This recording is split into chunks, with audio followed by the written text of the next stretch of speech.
pregunta o sugerencia o algo que Profe, quieran agregar? ¿Sí? en ese caso que dice que las partículas están próximas entre sí, ¿sería que por eso son poco comprensibles? Exacto, exacto. Son muy poco comprensibles porque no hay, justamente, muy bien tu aporte, no hay espacio entre las partículas. Entonces, ¿cuánto puede comprimirse? O sea, ¿cómo obligás a que las partículas ocupen un lugar que no existe? Por eso son poco compresibles. Muy bien, Galván, muy bien tu aporte. ¿Alguna otra cuestión? Bueno, sigo entonces. Bien.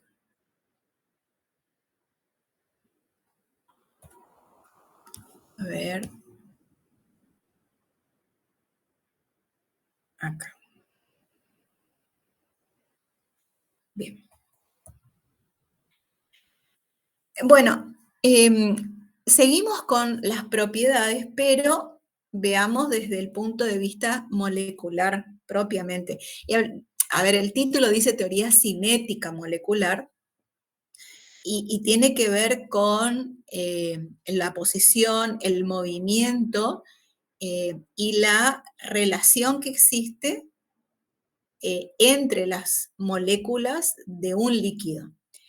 Si ustedes leen allí en la presentación, dice que las fuerzas intermoleculares entre partículas vecinas las mantienen próximas. Es decir, y ahí está lo que decía Galván, en consecuencia son poco compresibles.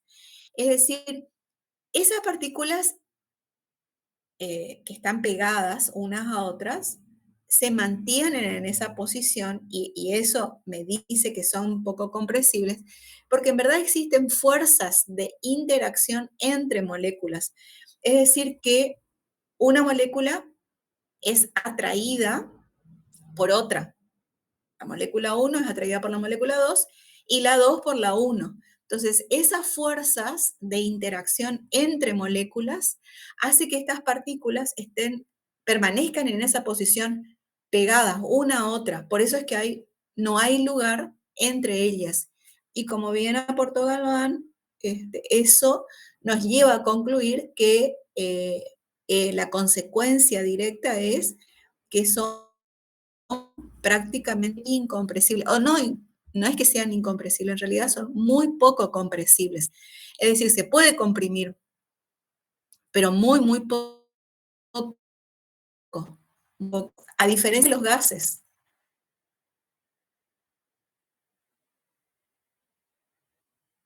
Estas moléculas pueden ser, es decir, las moléculas están juntas, ¿no? Están pegadas unas a otras, pero no quiere decir que no se puedan mover juntas.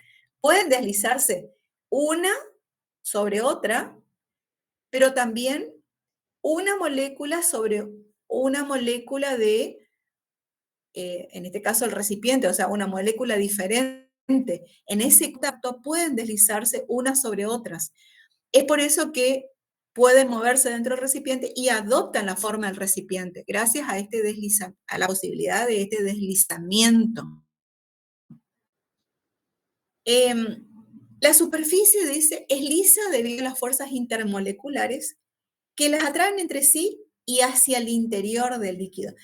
Eso también nos da la pauta que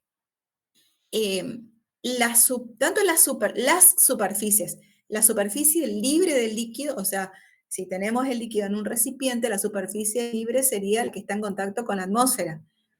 Esa superficie se mantiene lisa, plana, y también se mantienen lisas, aunque no planas, las superficies que están en contacto con el recipiente.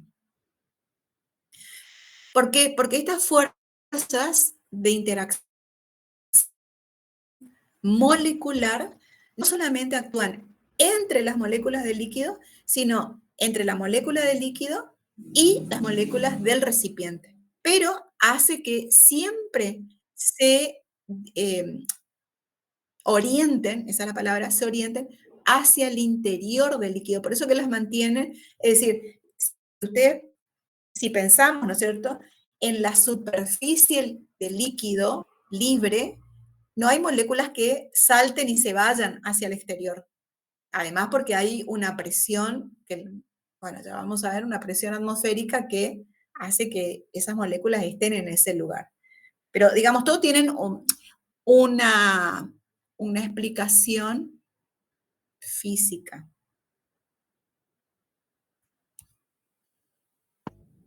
Bien. Profe, ¿Sí? es, ¿Sí? vendría a ser que la superficie siempre está horizontal, vendría a ser. La superficie libre siempre está horizontal. Y las de los costados, digamos así, las que están en contacto con el recipiente, no estarán en estado horizontal, eh, pero explicamos esa posición porque no solamente porque hay un límite dado por el recipiente, sino porque hay fuerzas de interacción entre las moléculas del agua y las moléculas del recipiente. De hecho, podría ocurrir que pensemos que si no ocurriera eso, el líquido, las moléculas del líquido tendería a ocupar cualquier otro lugar, correrse. Piensen al líquido desde el punto de vista microscópico, es decir, como pelotitas, moléculas que están dentro de ese recipiente. Esas moléculas están en ese estado y no se mueven hacia afuera, por ejemplo, o no se mueven, empujan sí al recipiente, pero al empujar, digamos así, esa interacción es entre la molécula del agua y la molécula del recipiente. A esas se le llaman fuerzas intermoleculares o de interacción a nivel molecular. Y volviendo a tu pregunta, sí, eso me indica que la superficie libre se mantenga en ese estado horizontal. Fíjense que, de todas maneras, pensemos cuando tratamos de volcar lentamente el recipiente. La superficie del líquido se mantiene lisa, ¿no? Aunque no sea horizontal y tienda a moverse en forma inclinada, tal vez con una forma curva puede ser, la superficie libre se mantiene lisa. En ese caso, las moléculas del agua no solamente están interactuando entre moléculas, con sus pares, digamos, sino que también interactúan con las moléculas del aire. Entonces, es por eso que se mantienen en esa posición y la superficie sigue siendo lisa. Ustedes no ven una superficie arrugada o corrugada del agua, sino que la ven lisa y se deben a estas fuerzas intermoleculares. ¿Se entiende? Sí, profe.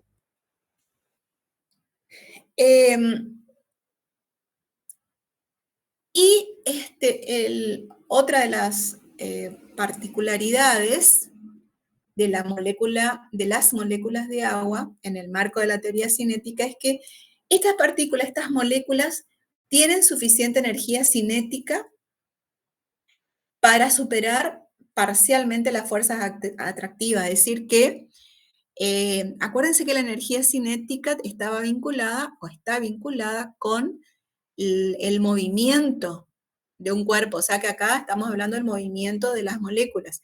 Es decir, que justamente en esto, si se vuelca el recipiente, las moléculas tienden a moverse, es decir, las moléculas o cada molécula tiene suficiente energía como para poder desprenderse de la atracción del resto de las moléculas. Por eso que se mueve, si volcamos un recipiente, el agua cae. Sí. ¿Y cómo lo explicamos? Porque no todos los líquidos fluyen de la misma forma. Fíjense que, por ejemplo, si vuelcan el aceite, claro, es más denso, pero ahí también las fuerzas de atracción entre las moléculas actúan de manera diferente y la energía cinética que tienen las moléculas también es diferente a las que tienen las moléculas de agua. No tengo intenciones de complicarles, sino les cuento que esto que... ¿Y esto? No.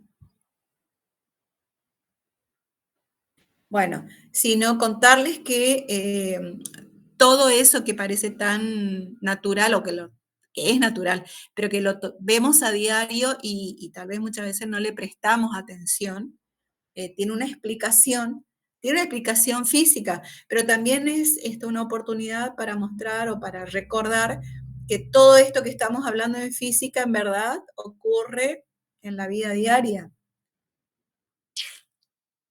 Acá lo único que tienen que acordarse es que existen fuerzas intermoleculares, recordar qué es la energía cinética, y sobre todo esto de que existen fuerzas de atracción o de interacción entre las moléculas que provocan que, bueno, esto que decía hoy un compañero, son poco compresibles porque no hay espacio entre las moléculas. Justamente por esas fuerzas de interacción entre las moléculas, hace que, bueno, se puedan deslizar unas sobre otras o unas con otras, adoptar la forma del recipiente, moverse sin perder, o manteniendo la superficie lisa, eh, y poder moverse según uno lo desee. A ver, un momentito que alguien quiere entrar.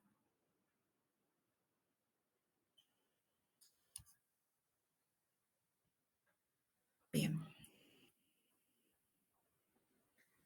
Bueno. Bueno, y acá empezamos con algunas definiciones que seguramente ustedes, digo, tal vez ustedes ya lo vieron en alguna otra eh, materia, y si no, igual lo van a volver a ver porque son conceptos, conceptos que integran distintas disciplinas, como física, biofísica, química, pero también después lo utilizan en, bueno, no sé bien no recuerdo todas las materias que ustedes tienen, pero de amplia aplicación en todo lo que es, bueno, ya sea medicina, veterinaria, bioquímica.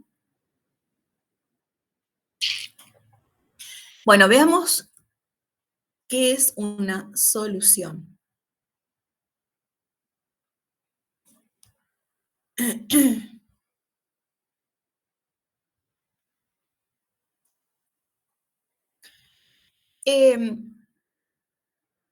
Una solución es una mezcla homogénea formada por dos o más sustancias. Cuando hablamos de mezcla homogénea, tenemos en cuenta que en esta composición, de sustancias, no hay fases, no hay superficies de separación entre los distintos componentes de esta mezcla.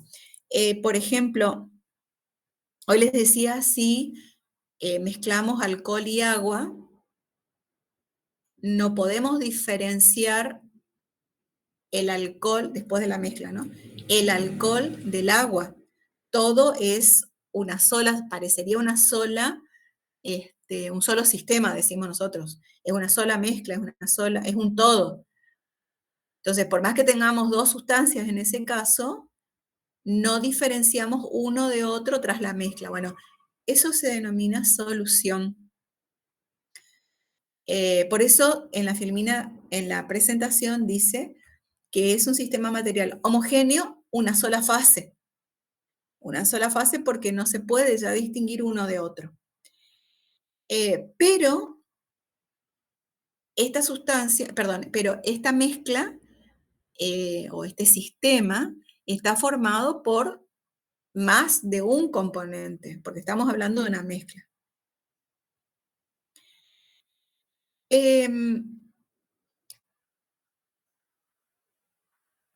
Una característica de una solución es que los componentes de esta solución se pueden separar utilizando algún método, ya sea físico, químico, en general físico, ¿no? Y hablamos, por ejemplo, de destilación, cromatografía, cristalización, bueno, y otros.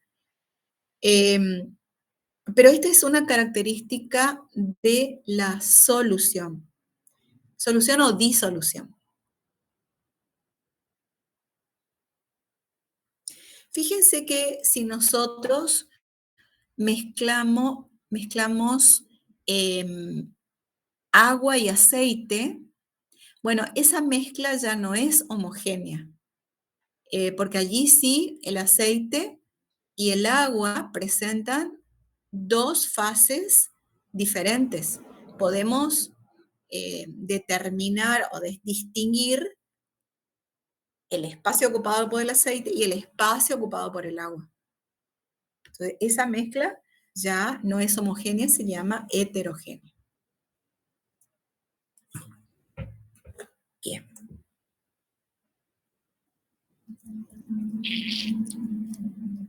Bueno, otro ejemplo de solución, cuando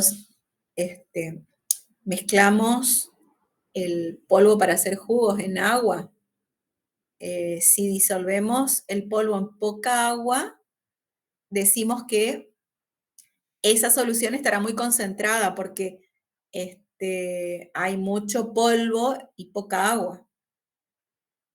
Y lo mismo ocurriría si colocamos azúcar en el café, por ejemplo. Si tenemos mucha azúcar y nada de café, esa solución estará muy concentrada. 2 cucharadas de azúcar y una gota de café, está súper concentrada. Y si se disuelve en mucha cantidad de agua, es cierto que sabe feo, pero en ese caso se dice que la solución está muy diluida. Son dos términos importantes, muy concentrado o concentración alta y solución muy diluida.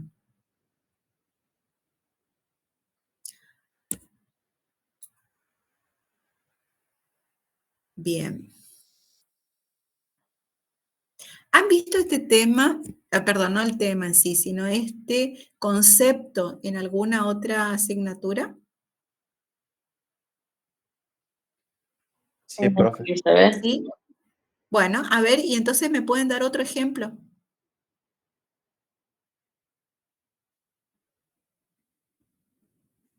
¿Dónde El agua vieron? ¿Dónde vieron este en concepto? química. En química, bueno. Entonces, a ver, otro ejemplo. El agua y la sal, que es un sólido diluido en líquido. Muy bien, muy bien. Allí también puede darse la alta concentración de sal en agua, que de hecho cambia la densidad del agua, o alta o baja disolución. ¿Y otro ejemplo? Profe, por ejemplo, las soluciones salinas o las soluciones destrosas, también están lo que usamos nosotros, Ringer de lactato y también coloides. Bueno, coloide vamos a ver ahora. Muy bien, muy Sí, bien. Ah, bueno, muy bien. O sea que estudiaron química, entonces espero que estudien física también. no, sí, dimos y de parte en fisiología también se habla Se de ve, eso. claro. Sí, sí. Fisiología tiene que, en fisiología y después, no sé cómo se llama, eh, tienen aplicación, no sé si es veterinaria, cómo se llama, cómo se llamará, pero en una de las materias ya avanzadas, porque tienen todo esto que tiene que ver, toda la parte de solución. En farmacología. En farmacología, gracias, en farmacología. Bien, bueno, muy bien, seguimos entonces. Y después los componentes de la solución. Repasemos entonces. Vamos a hablar de un soluto y del solvente. Al soluto como esta sustancia que es la que se disuelve en el líquido, que está en menor proporción, y el solvente que es quien disuelve al soluto, la que se encuentra en mayor proporción. Entonces, por ejemplo, en el caso del agua y la sal, ¿cuál sería el soluto? La sal. ¿Cómo? La sal. La sal. Bien. Y por lo tanto el solvente, el agua. Muy bien. Bueno, muy bien, muy bien. Entonces, también habrán visto concentración de las soluciones. Esa relación entre la cantidad de soluto disuelto y la cantidad de solución. En realidad, cantidad de soluto y cantidad de solvente. Cantidad de soluto disuelto en esa cantidad total de solución. Bueno, ahí tienen un ejemplo, 10 gramos de sal, en referencia un poco a lo que decía, disueltos en agua, hasta tener los 100 gramos de solución. Entonces, la relación de 10 gramos sobre 100 de solución nos da idea de la concentración de sal en la solución total. Hay distintas formas de expresar las concentraciones y todo depende de, bueno, qué se esté estudiando, cómo se esté expresando. En gramos, en moles, en partes, bueno, todo depende no solamente del soluto y la solución, sino de qué es lo que con qué se está trabajando. Nosotros en física trabajamos mucho con masas, por lo tanto, hablamos de, como este ejemplo, tantos gramos de la sustancia disueltos en lo que fuera y tantos gramos de solución, respecto a tantos gramos de solución.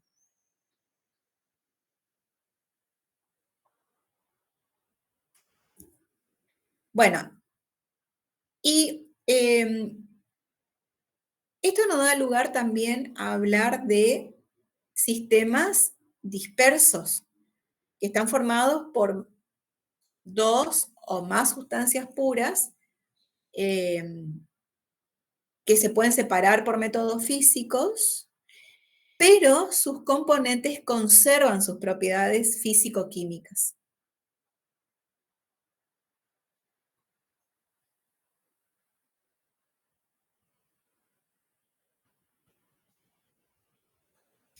¿Cuáles son los ejemplos de estos sistemas dispersos?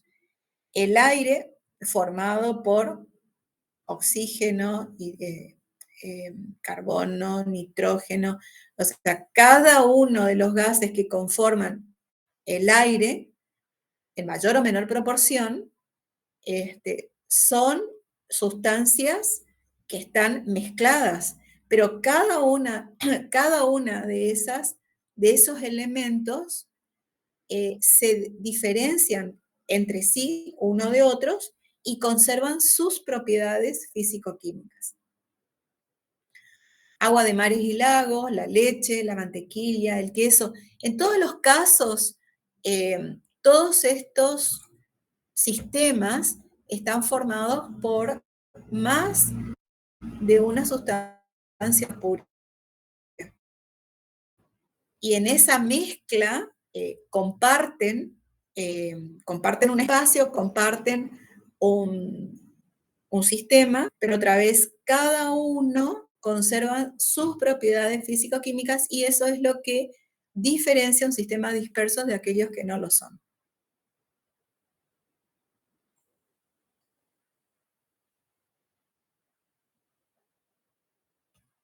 Bueno, coloides, lo que acá uno de los compañeros hablaba.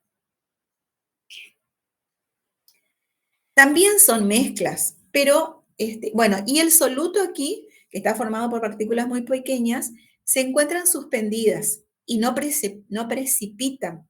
Es decir, bueno, como dice la presentación, no sedimentan. Y esto ocurre porque las partículas miden entre los 100 nanómetros y 1 nanómetro. Esto da lugar a que estas partículas, si bien pequeñas desde el punto de vista macroscópico, no precipitan, bueno, no sedimentan. Y tienen ahí ejemplos, otra vez, de la vida diaria: la leche, la gelatina, la crema, el queso. Son ejemplos de coloides, pero presentados en forma natural en la vida diaria. Hay otros, ¿no? Hay otros que se usan mucho desde el punto de vista químico y biológico, que seguramente, bueno, no, seguramente lo van a estudiar después. Profe, Sí. un ejemplo de coloide no era cuando se veían las partículas de polvo a través de la luz, también era un ejemplo, ¿verdad? Bueno, ese es un método, bien, ese es un método para identificar a oncoloides, para identificar alcaloides. La difusión de la luz que provocan esas partículas. Es decir, los rayos luminosos inciden sobre esas partículas y hace que la luz se difunda. Y eso da lugar a que se pueda identificar alcaloides, a una sustancia que es coloide. ¿Sí? Ese es un método físico que se utiliza en laboratorio para identificar los coloides o para diferenciar alcaloides de otras mezclas. Muy bien.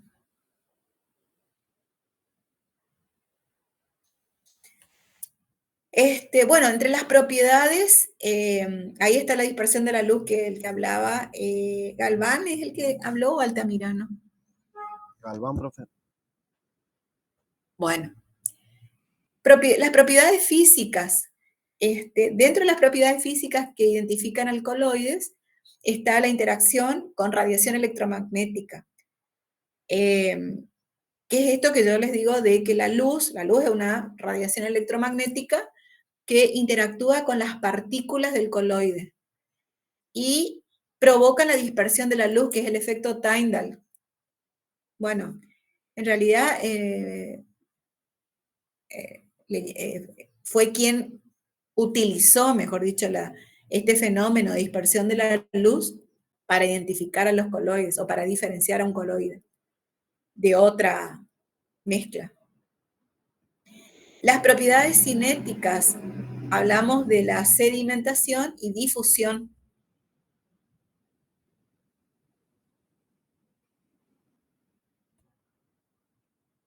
Bueno, y refiriéndonos a este fenómeno, al de difusión, enunciamos una ley, primera ley de Fick, que es la que nos interesa a nosotros, que dice que la variación de una sustancia en el tiempo o la velocidad con la cual una sustancia a lo largo del tiempo atraviesa una superficie transversal está relacionada con la variación de la concentración o de su concentración a lo largo de una distancia recorrida. Esto que está acá, diferencial de Q sobre T, a ver, parece que alguien... Hola, ¿se cortó el audio? No, profe, se escucha bien. Ah, alguien me dice acá que se cortó, o se le cortó a ella. Ah, la luz. Bueno.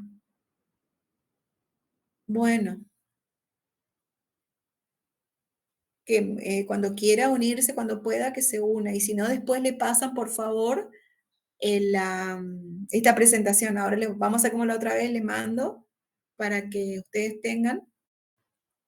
Y le mandan a la compañera, por favor. De nada. A ver. Acá. Bien. Entonces, esta expresión que tienen acá, que en matemática se lee como diferencial de una variable, esto me está diciendo de que estamos tomando una cantidad pequeña. Y esta cantidad pequeña dividido esta cantidad de tiempo, me está diciendo que hay una variación de esta cantidad de sustancia a lo largo del tiempo, porque se va degradando, porque se va moviendo, bueno, por muchas situaciones. En este caso es porque esta sustancia se difunde en el tiempo atraviesa una superficie, o sea, se difunde pasando por esa superficie, y ese cambio, esa variación en el tiempo es directamente proporcional a este cambio de concentración por unidad de longitud recorrida. Esta D que aparece acá es una constante y se llama constante de difusión. Esto depende del tipo de sustancia que tengamos y la concentración que esta sustancia tenga. Este valor depende, otra vez, de la sustancia con la que se esté trabajando y la concentración de la misma.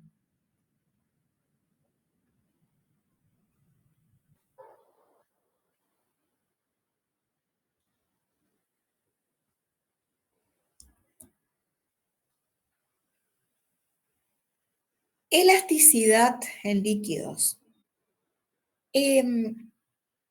Nosotros habíamos hablado de la elasticidad en sólidos. ¿Se acuerdan que hablamos de fracturas, quiebres y nos referíamos al módulo de Young cuando también nos referimos a los huesos que soportan determinada fuerza al estirarse, al comprimirse, pasada ese límite se quiebran, se rompen, se tuercen cuando existen fuerzas de torsión? Bueno, los líquidos también tienen presente esta propiedad. Lo que pasa es que en los líquidos, por cierto, no resisten, dice, esfuerzos de corte, como en el caso de los sólidos. En el caso de los sólidos, cuando hay fuerzas,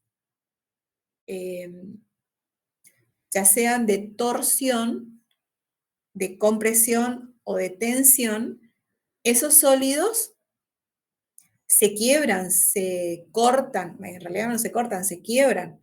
Bueno, acá estos fluidos no resisten estos esfuerzos de corte, solo dura un tiempo determinado. ¿Por qué? ¿Qué quiere decir eso?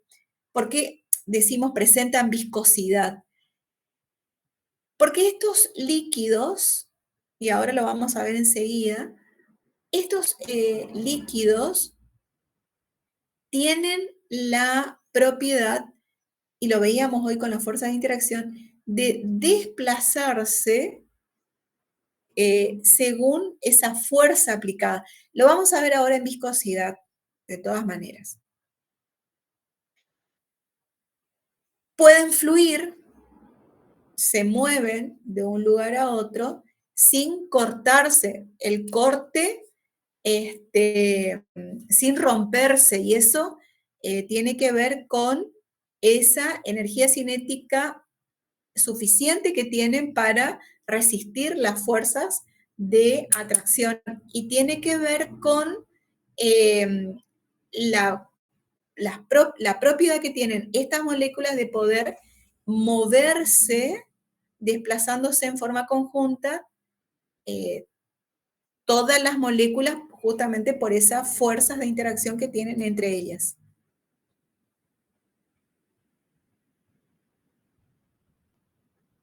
Bueno, acá tenemos viscosidad. Es la medida de su resistencia a la deformación cortante o angular. Fíjense, acá tienen un esquema de agua fluyendo, que se está recogiendo en un recipiente, y acá tenemos miel que se está recogiendo en un recipiente. Fíjense que acá ya podemos dar cuenta de cómo interactúan las moléculas entre sí de el agua y de la miel. Acá enseguida se esparcen, o sea que acá las fuerzas de interacción existen, pero son menores que las fuerzas de interacción entre las moléculas que existen en la miel. De hecho, la miel es más viscosa, primero que más denso, y también es más viscoso. Que sea viscoso quiere decir que resiste más a deformarse. Acá el agua se deforma más rápidamente. Acá, fíjense cómo hasta el último momento mantiene su forma. Por eso dice, se resiste a la deformación. Y esto se debe a las fuerzas intermoleculares, porque acá en la miel, las fuerzas de interacción entre las moléculas es mucho mayor respecto a la del agua. Acá tienen un corte de un líquido muy viscoso.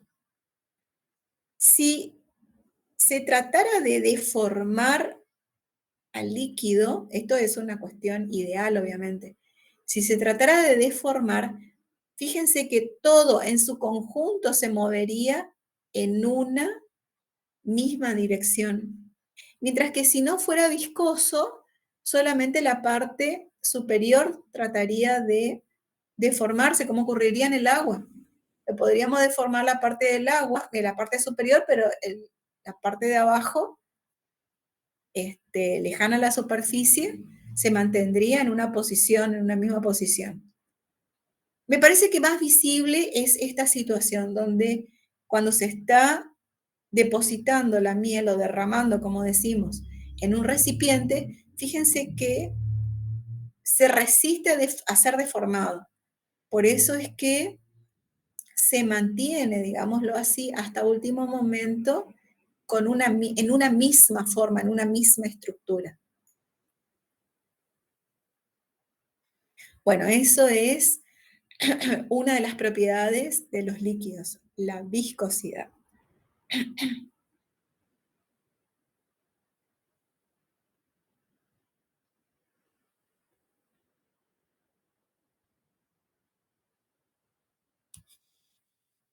Ósmosis, otra propiedad de los líquidos.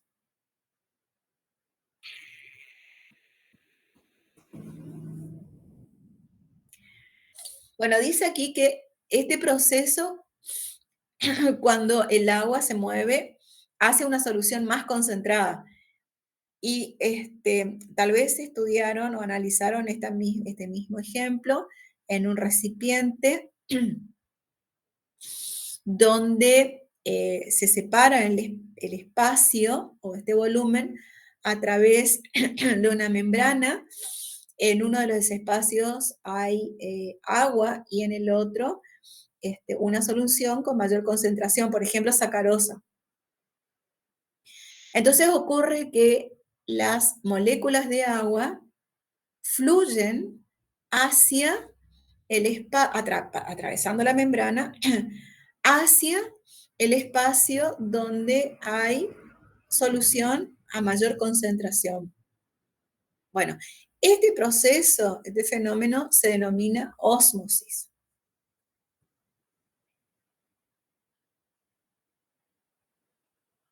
si de alguna manera se variara la presión del espacio 1, ahora lo vamos a ver aquí. Si de alguna manera variáramos la presión de este espacio, acá hay un pistón, o sea, hay una superficie que cubre la superficie del espacio 1 y se agrega lo que llamamos pistón, y acá se aplica una fuerza sobre esta superficie, lo que estamos haciendo es transmitir una presión. Presión se calcula como fuerza aplicada dividida la superficie, en este caso del pistón. Entonces, si se aplica una fuerza hacia abajo sobre esta superficie, estamos transmitiendo una presión determinada al espacio 1 donde hay una solución concentrada. Existirá un valor de la presión sobre esta solución concentrada para el cual ya no habrá este flujo de agua desde el espacio 2 hacia el 1. Es decir, esta diferencia de concentración entre el agua y esta solución concentrada es lo que provocaba este flujo, este movimiento de las moléculas de agua desde el espacio 2 hacia el espacio 1 donde había concentración, solución concentrada. Bueno, como consecuencia de la diferencia de presión, a la que le llamamos presión osmótica, ese pasaje o ese flujo se detiene. Entonces, como consecuencia de esta diferencia de presión hidrostática, porque son dos líquidos que están a diferentes presiones.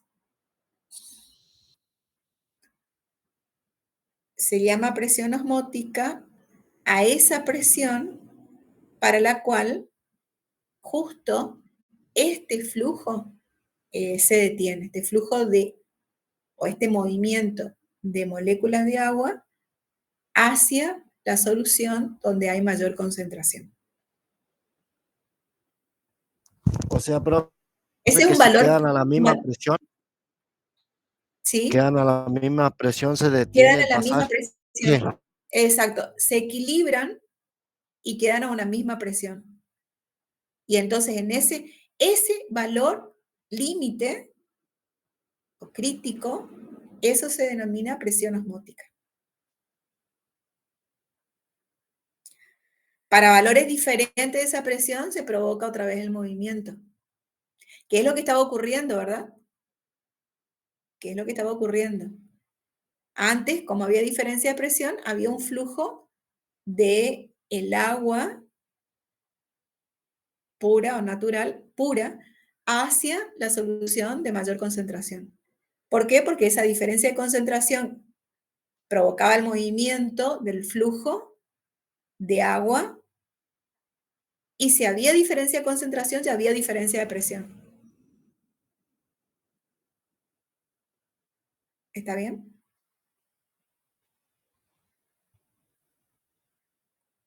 ¿Está bien o no? Sí, profe. ¿Sí? Bien. Entonces, en conclusión, ósmosis es el movimiento espontáneo del agua desde una solución más diluida a una más concentrada. Lo que recién estuvimos viendo. Y la presión osmótica es la que debe aplicarse a la solución para impedir el pasaje del solvente, o sea, del agua pura, hacia el espacio donde existe la solución más concentrada. Bueno, ¿qué es lo que estuvimos viendo?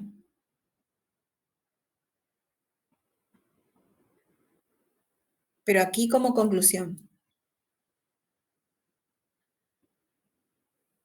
Bien.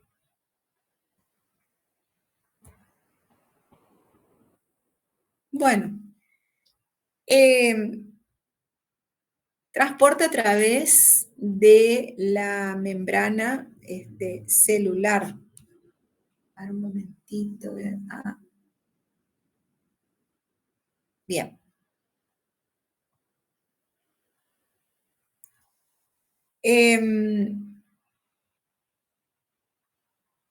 A ver si puedo mostrar unos esquemas.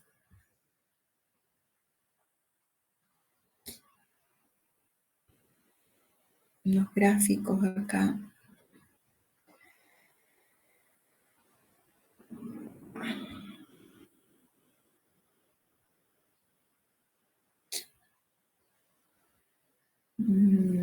Puedo.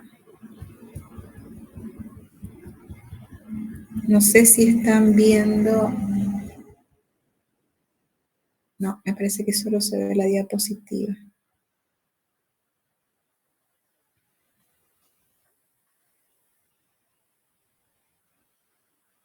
Bueno.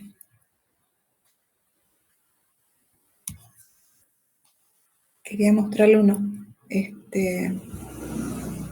Bueno, no importa, no puedo mostrarle acá un esquema, no sé por qué. Solo ven la diapositiva, ¿verdad?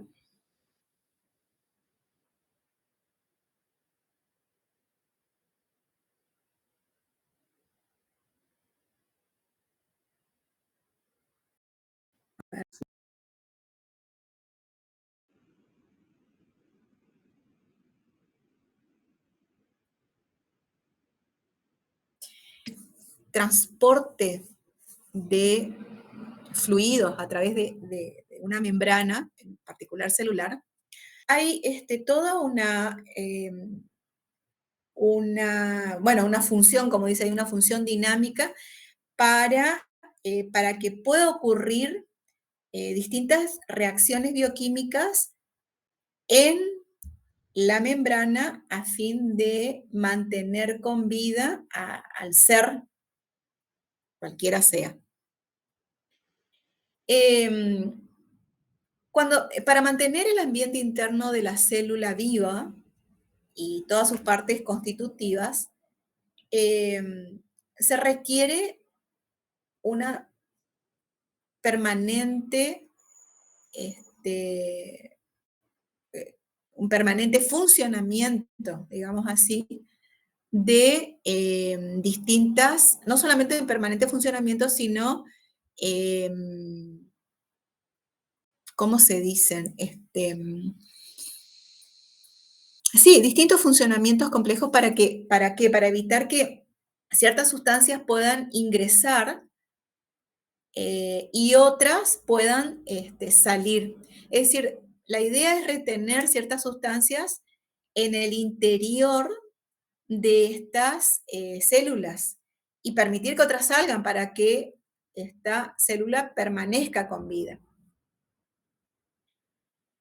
La capacidad que tiene una membrana para desempeñar esta función depende de características que resultan de su estructura lipídica y proteica, pero también de las propiedades físico-químicas de las sustancias que entran en interacción con la membrana y de esas sustancias que también a las que se les permite salir de las células y atravesar las membranas.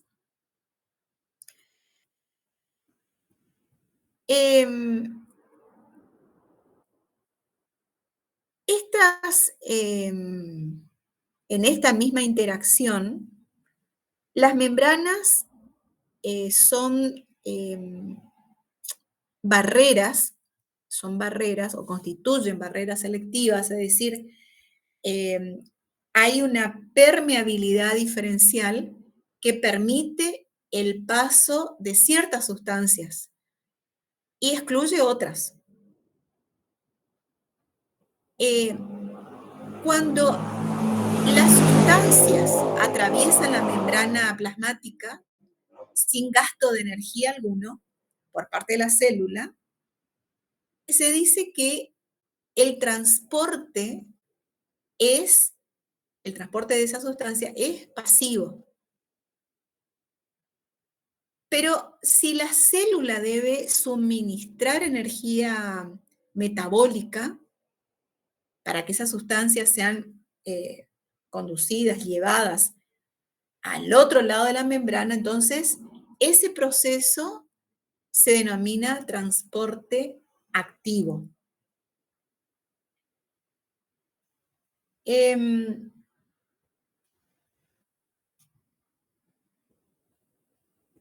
A ver.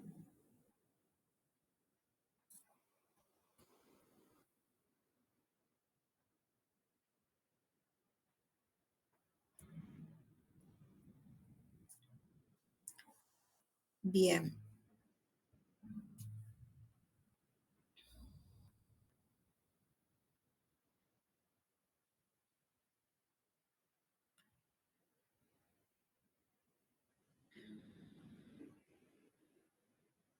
Tengo unos gráficos, no puedo, no sé por qué no puedo exponerlo.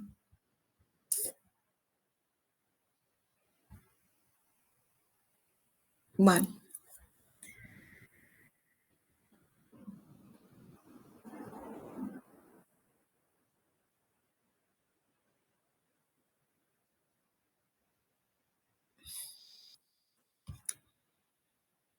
Y eso que lo pongo acá en el Drive, porque si no, no puedo compartir, pero no puedo mostrarlo.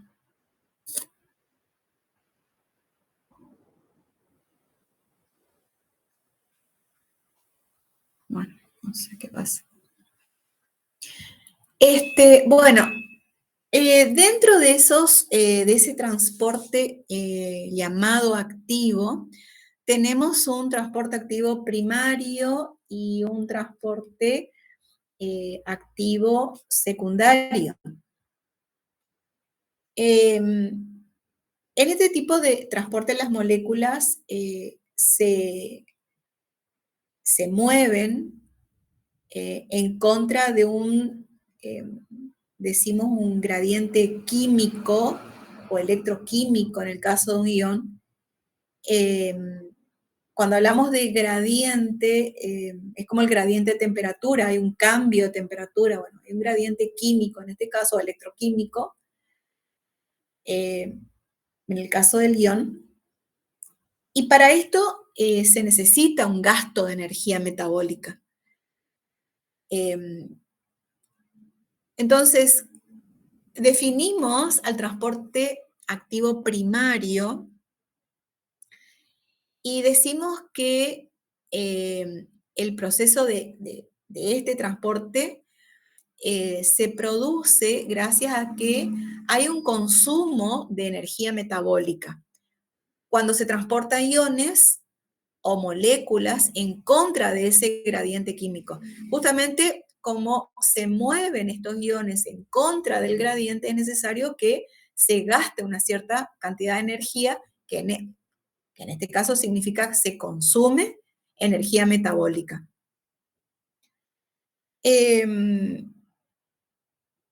Uno de los ejemplos, seguramente ustedes lo han visto, es el transporte del denominado bomba sodio-potasio.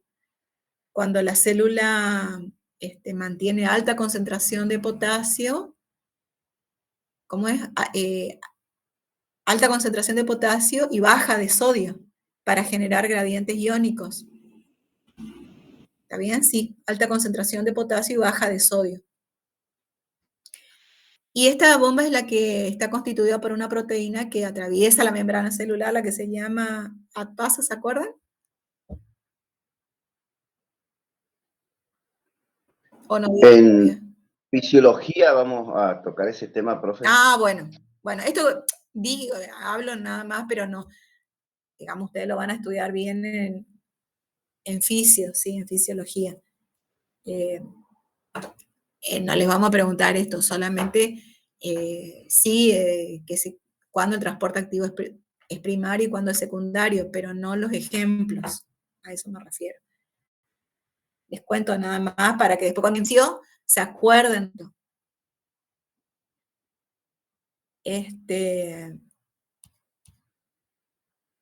Sí me acuerdo de una de las llamadas bombas de hidrógeno que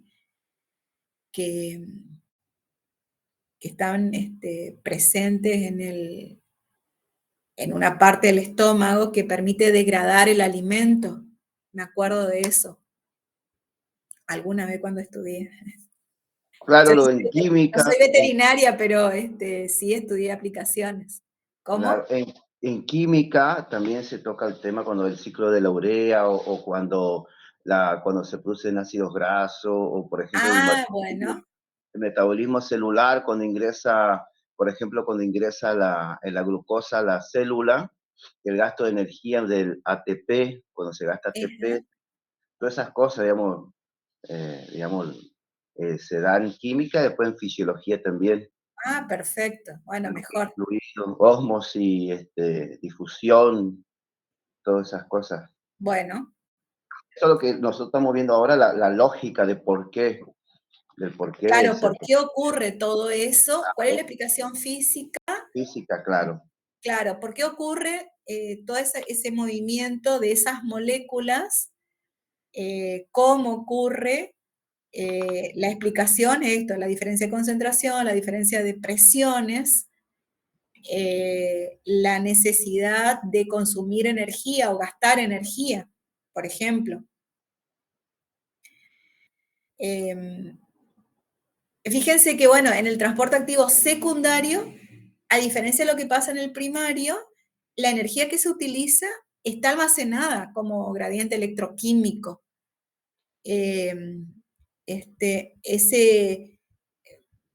el primero es necesario el consumo de energía y acá esa energía se almacena en ese cambio, por eso hablamos de gradiente electroquímico si estamos hablando de iones que se mueven.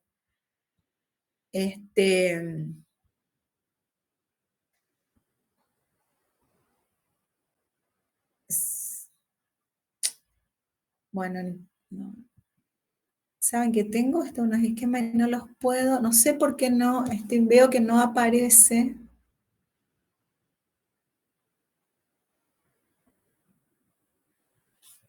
Bueno, no importa, ya veré qué es lo que pasa. De todas maneras se los mando aquí.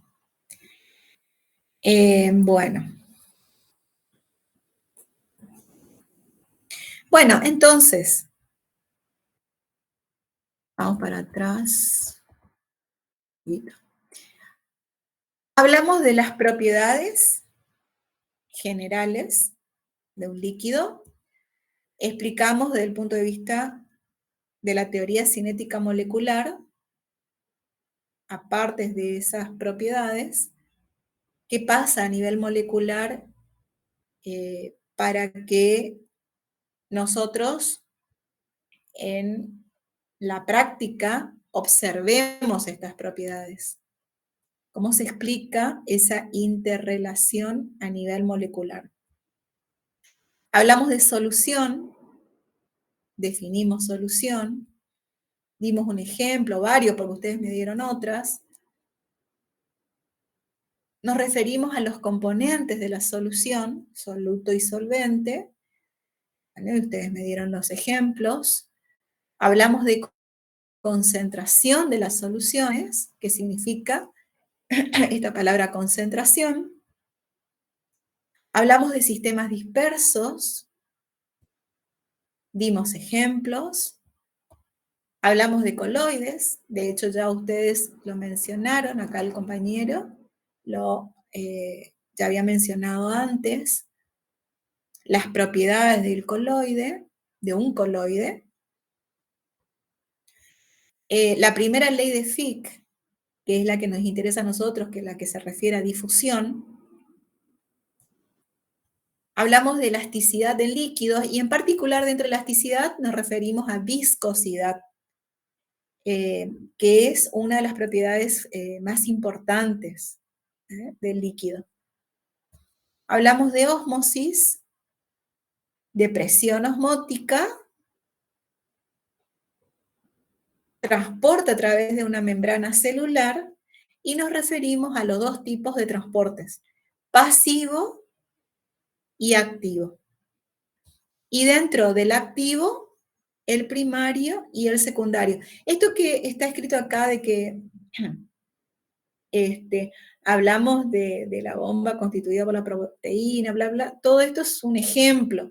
No es necesario que lo expliquen ni lo digan, es a manera de ejemplo, porque esto después lo van a estudiar con detenimiento. Sí, poder diferenciar solo el transporte activo primario del transporte activo secundario. Nada más que eso.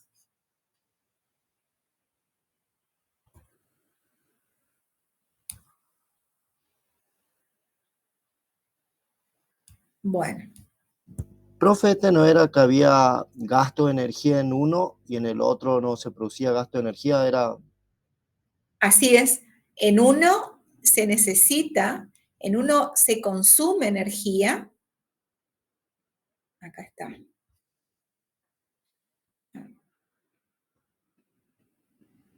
En uno hay un consumo de energía que es la energía metabólica, que todavía no lo vimos. Hay energía metabólica puesta en juego que es consumido para que se produzca este proceso, para que exista este transporte de iones o de moléculas. Y en el otro caso, en el activo secundario, esa energía que se utiliza está almacenada en ese gradiente electroquímico. Y en el caso de diferenciar el transporte pasivo del activo, en el pasivo no hay gasto de energía. En cambio, en el activo tiene que haber alguna energía puesta en juego para que se produzca ese pasaje a través de la membrana o ese movimiento a través de la membrana de las moléculas o de los iones.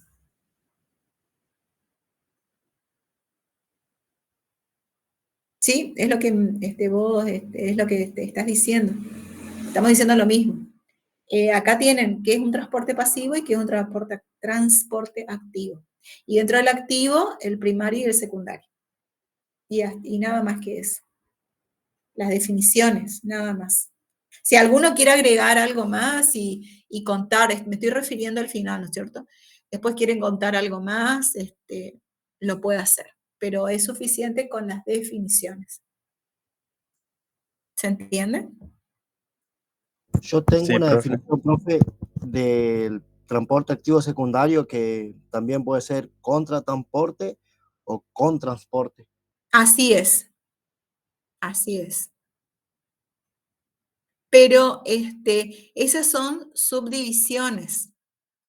Basta con saber que existe un transporte activo secundario, o sea, primario y secundario, y determinar la definición, o sea, diferenciarlos aportando la definición de cada uno, nada más.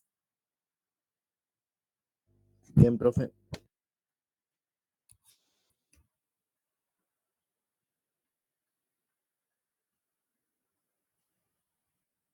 Bueno, a ver, les voy a pasar.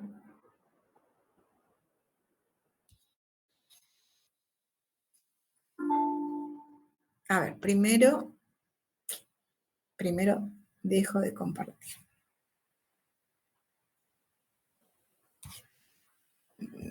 Dejar de compartir. Y luego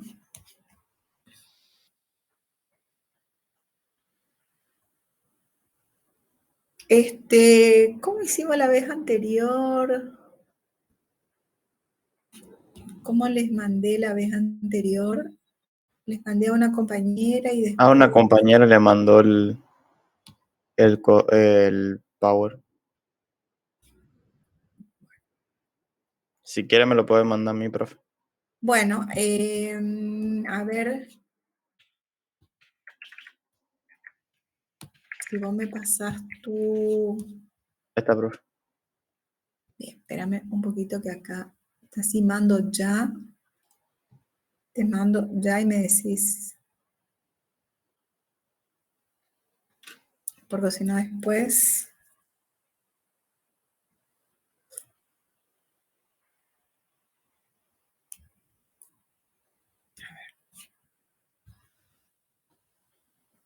Un momentito que... Ahí está. A ver. Entonces... Martín...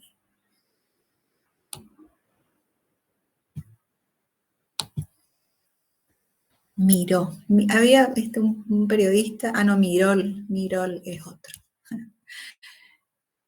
Periodista... redactar para... Bueno, igual le pasás a tus compañeros entonces. Esto es tema 6.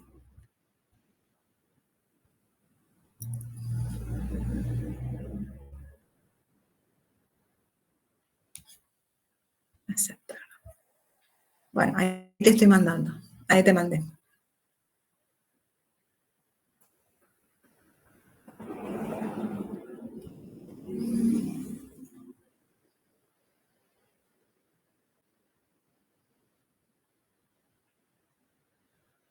Ahí te envié.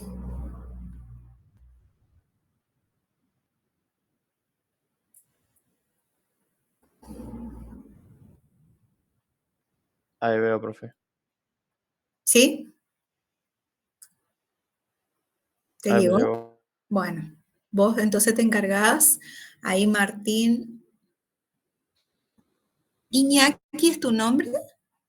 Qué lindo. Sí, profe. Qué interesante. Qué interesante nombre. Nunca lo escuché. Iñaki, qué lindo. Qué interesante tu nombre. ¿Y qué origen es? Es español, profe.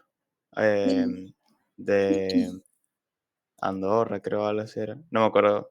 Algo así me había dicho mi papá. Qué lindo. Yo lo escuché, pero... Ah, en las novelas, yo no miro novelas.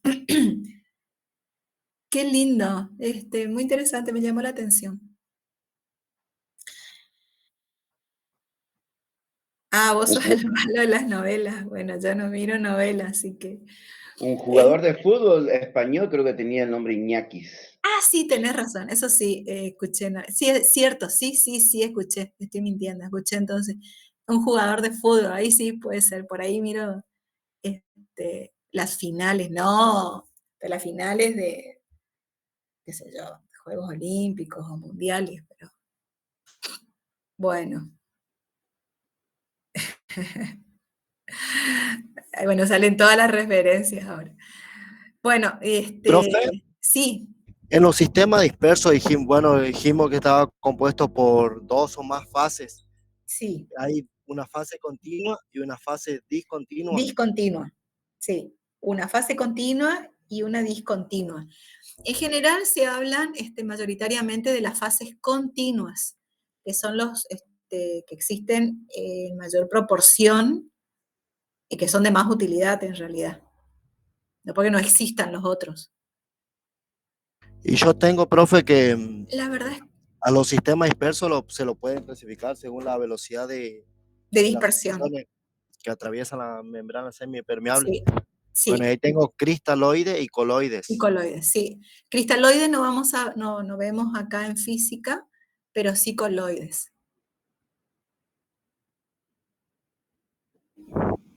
Sí, Creo que era coloides para explicar la propiedad cinética de estos. sí.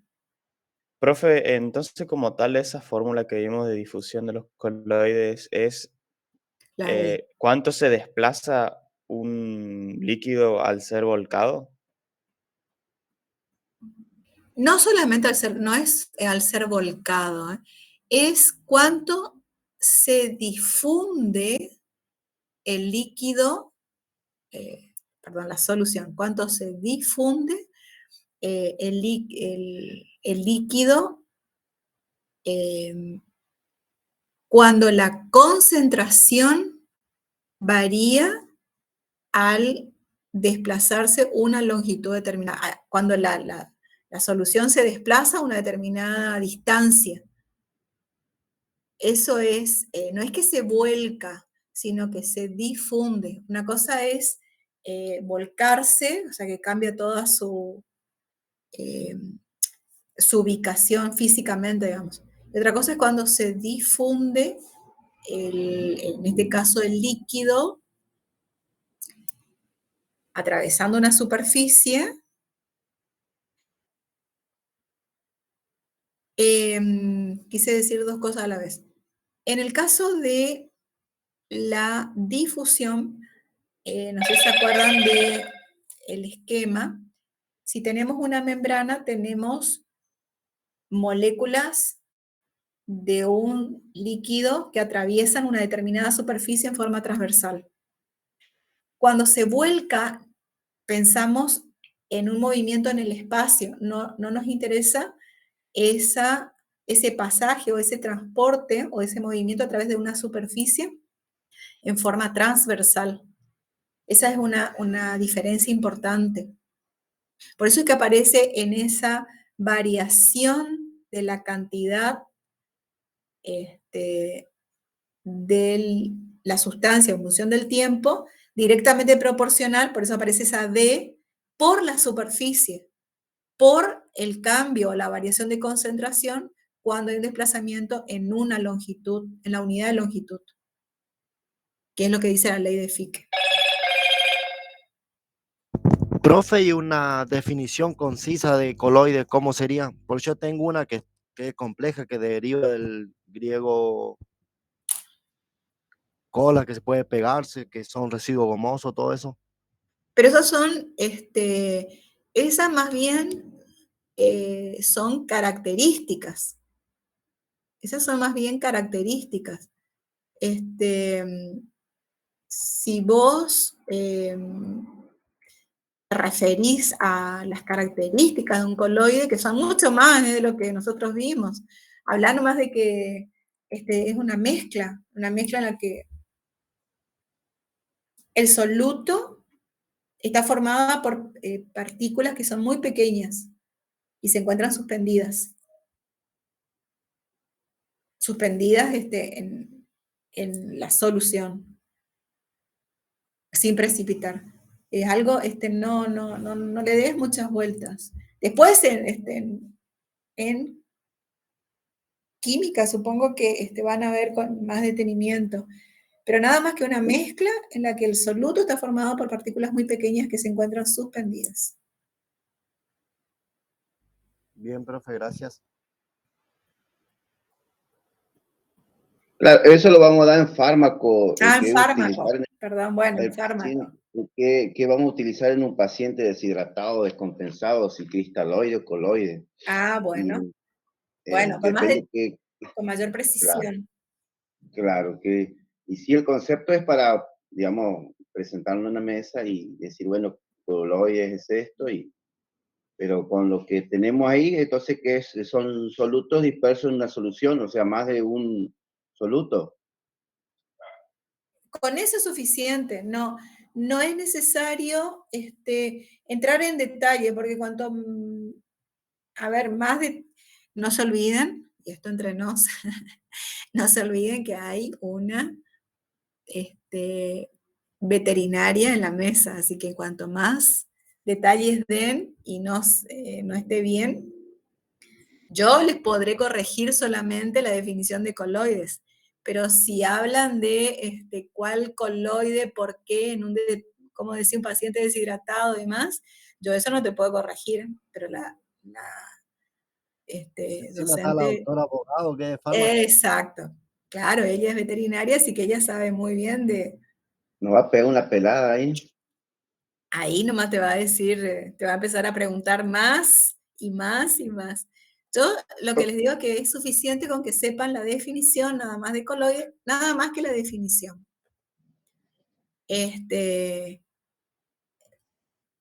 Pueden hablar, bueno, lo que le digo ahí del tamaño de las partículas, algún ejemplo, pero después nada más. Ni siquiera hablar de cristaloides porque, bueno, primero porque nosotros no lo tocamos, o sea, no está tampoco en el programa, y después porque las propiedades físicas son diferentes y no están vinculadas con lo que nosotros damos. Sí, en verdad no sé por qué no se puso cristaloides en el programa, ahora que estoy pensando. Pero bueno, no está, solamente coloides.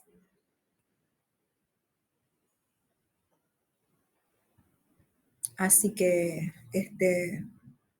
bueno, no, tengan presente eso nada más, que no, a ver, que no se salgan de lo que está en el programa y de lo que nosotros vimos. Es mi sugerencia, después cada uno trabaja como quiere. No nos vayamos por las ramas, dijo. Yo les diría que no, pero bueno, yo les digo lo que yo les puedo evaluar. La parte, yo no me animo a entrar a la parte biológica, ni veterinaria, obviamente, no es mi especialidad. Solo puedo hablar de la física aplicada, ya lo demás, no. Y por lo tanto, eso es lo que yo los evaluaría, y nosotros los evaluamos. Ahora, si ustedes de pronto quieren hablar y aportar más, tienen que saber con precisión. Yo no les voy a poder evaluar si empiezan a hablar de la aplicación puramente veterinaria, pero está la profesora abogado que sí sabe, porque ella es veterinaria. Así que si ustedes dicen algo que no está bien y le va a evaluar ella, y si no está bien, ella va a decir que está mal. Y si está mal, no pueden aprobar. Pero no porque nosotros le hayamos evaluado, sino porque ustedes se metieron en un tema que no estudiaron y que quieren hablar, y eso no está bien. Entonces, en una mesa parece que ustedes saben o pueden relacionar todo, y pueden relacionar si es que saben hacerlo correctamente, a eso me refiero. Correctamente. Así que yo les sugiero que por lo menos en biofísica ustedes den las definiciones correctamente y nada más. Y algunos ejemplos, que también a veces se les pide ejemplo y nada más.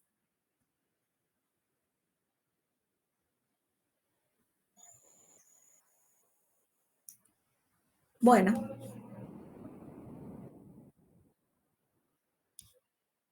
¿Alguna otra cosa?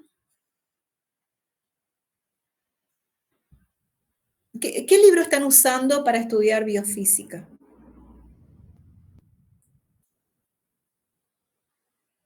Yo estoy leyendo de biofísica para estudiantes de ciencia veterinaria.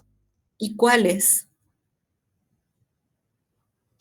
De Facultad de La Plata, creo que, de Nacional de La Plata, de Fernanda Col Cárdenas y Daniela Olivera. Bueno, ¿tienen un apunte? Tapa verde. Ah, sí.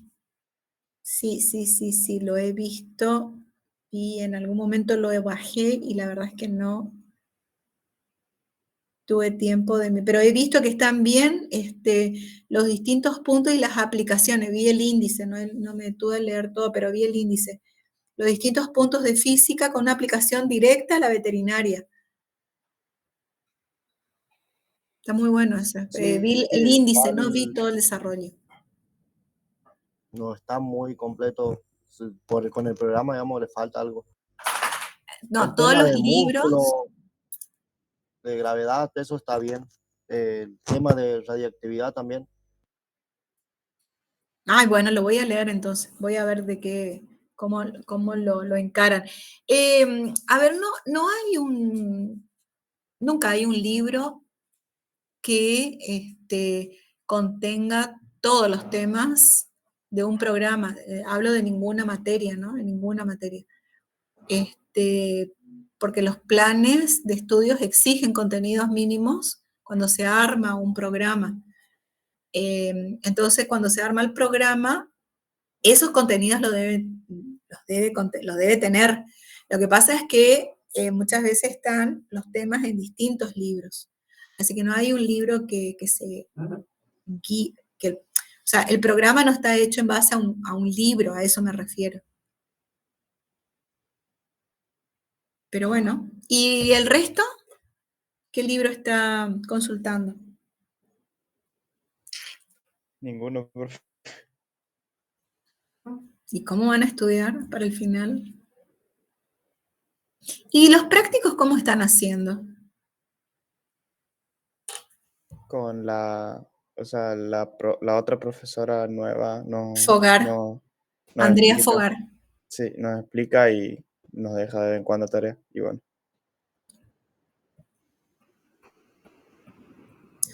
Bueno, no vayan a dejar, porque después termina el cursado y todos nos olvidamos. Y después cuando quieran rendir, tal vez no rindan ahora a fin de año, pero en algún momento van a necesitar sacar biofísica. Y es larga, la materia es larguísima. Tiene muchísimos contenidos. Muchísimos contenidos. Y esto es no porque bueno, yo no elaboré el programa, pero no porque se le haya ocurrido al profesor Merlo, sino que eso es una imposición del plan de estudios de ustedes. Cuando se diseñó el plan de estudios, se imponen contenidos mínimos que tienen que estar en el programa sí o sí, y en base a eso se elabora el programa. Pero bueno, empiecen a buscar algún libro de referencia, por lo menos leer. Acá, como dice Alta Miranda, más adelante, van a ver todos los temas y seguramente como él se van a dar cuenta que, bueno, en biofísica, aunque vieron solamente en forma conceptual, por lo menos la explicación de por qué ocurren determinadas cosas.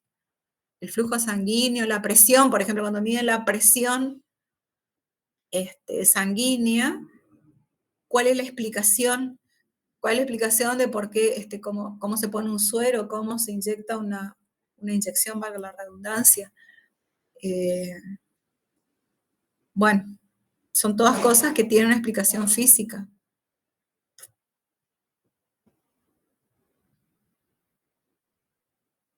Bueno, acá te piden el libro que mandes al grupo, Galván.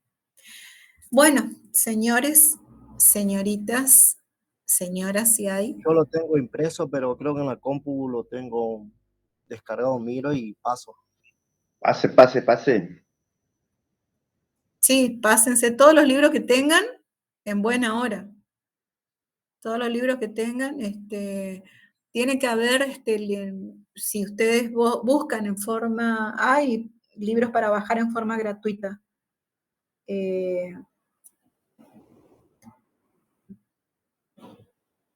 Yo los... Hola, buen día. Yo estoy usando el libro Física para Ciencia de la Vida de Cromer. ese es muy bueno. Tiene mucha Y bueno, aplicación. sí, explica muy bien. ¿Y lo tenés digitalizado? Sí, lo tengo en la computadora. Y bueno, compartilo también con tus compañeros, por favor. Ese es un muy buen libro porque tiene una aplicación química y biológica de la física. Es muy...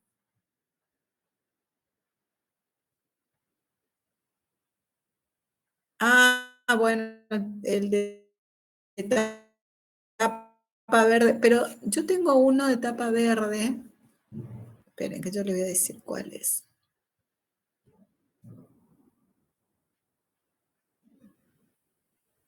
Uno de tapa verde.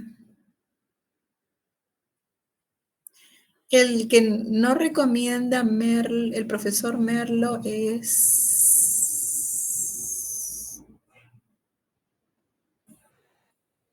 no me acuerdo, espera.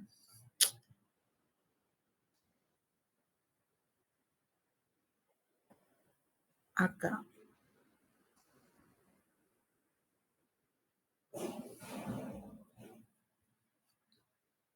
Espera, que yo tengo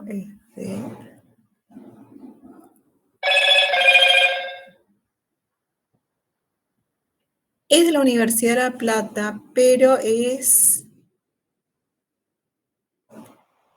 dice doctor Walter John, y el que El profesor Merlo recomienda que no, es, ¿cómo se llama este? No me acuerdo. Walter John es biofísica se llama ciencia veterinaria. Doctor Walter John. Ah, y el que el profesor Merlo recomienda que no es...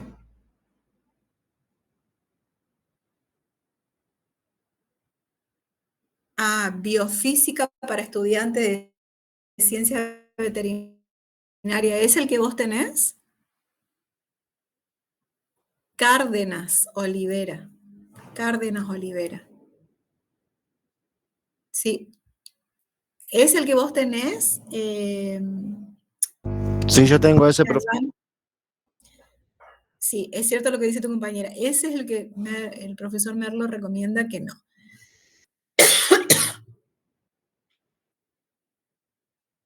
El que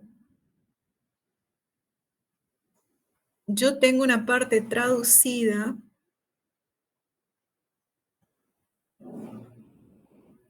que dice biofísica, ciencias veterinarias, del doctor Walter John.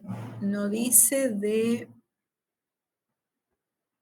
la Universidad de La Plata, pero tiene una tapa verde. Yo creí que era ese el que vos me estabas diciendo. ¿Y nos podría brindar ese libro, profe? Le pregunto, por las dudas, al profesor Merlo, y sí, les paso.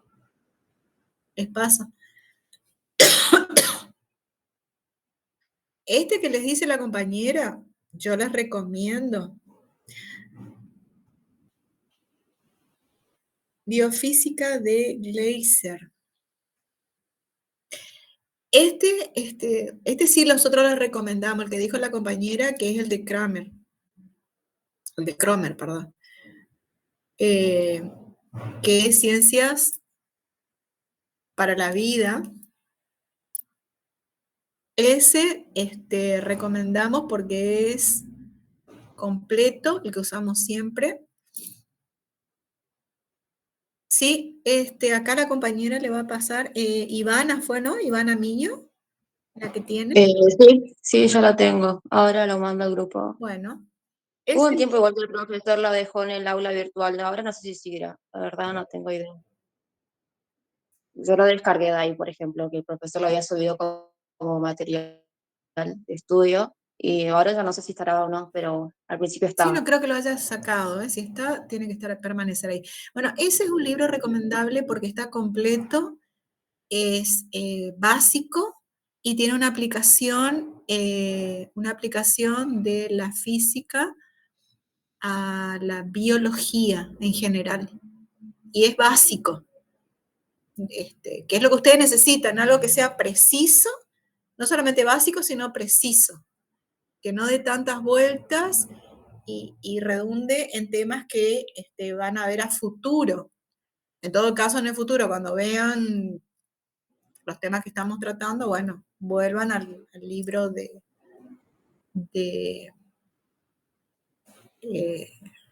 física para ciencias de la vida, por ejemplo. Pero ese es un libro recomendable, es muy bueno. El de Cromer y el de... A ver, yo no tengo en este libro todos, en esta computadora todos. Profe, una consulta, ¿y el de Humberto si sale? El que dice física biológica veterinaria, o el de Sicardo, o... Sicardo no, ese es un libro que dice no, profesor Merlo. Yo no lo he leído, yo no lo he consultado. El Moracilo, bueno, es igual, los Sicardo y Moracilo son iguales, casi lo mismo, son similares, pero sí, es muy básico por lo que estuve leyendo, entonces como que solo me estoy basando en el Cromer. Lo que me dijo el profesor Merlo es que Sicardo tiene muchos errores. Yo no lo he leído, nunca lo he escuchado, pero no me detuve a leerlo. Y él sí me dijo que Ese es el que se usa en medicina, ¿verdad? Un libro viejísimo, ¿no? Ajá, sí lo utilizan. También estuve viendo, bueno, esos libros que tengo, por ejemplo, tengo unas conocidas de la UNE y bueno, ellas me los pasaron porque ya utilizan eso y después utilizan otros libros que son como uno o dos de física también. Yo sé que el Sicardo, por lo que me dijo Merlo, y otra colega, física también, es que tiene muchos errores. Yo no la verdad que no me detuve a leerlo. Pero lo voy a leer a ver cuáles son los errores, porque hablan de errores. ¿A qué se refieren con errores? La verdad que no me da el tiempo tampoco para... Como me dijo que yo nunca lo recomendé porque no lo conozco. Además que es un libro antiquísimo, antiquísimo. Y bueno, hay que renovarse. Y sí, todos los libros nuevos, como los que son puramente físicos, aunque tienen algunas explicaciones como Serway, Sayers, Resnick, Tipler, Giancoli, después Cromer, hay otros de fundamentos, ¿cómo se llama? Fundamentos físicos en los procesos biológicos. De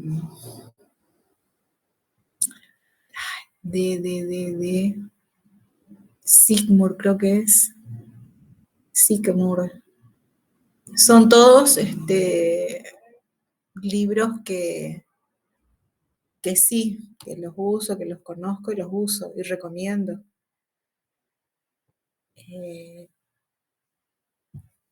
Después no he visto, todavía he leído otros. Cromer, Alan es uno. Ese es el que está, le va a pasar la compañera. Física para Ciencias de la Vida, Alan Cromer. Bueno, si encuentro otros se los voy a hacer llegar.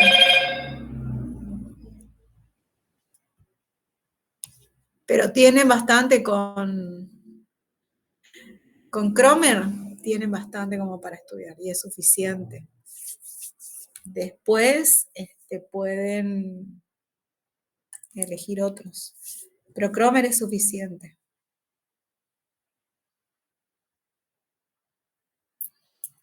Bien, bueno, ¿alguna otra cuestión?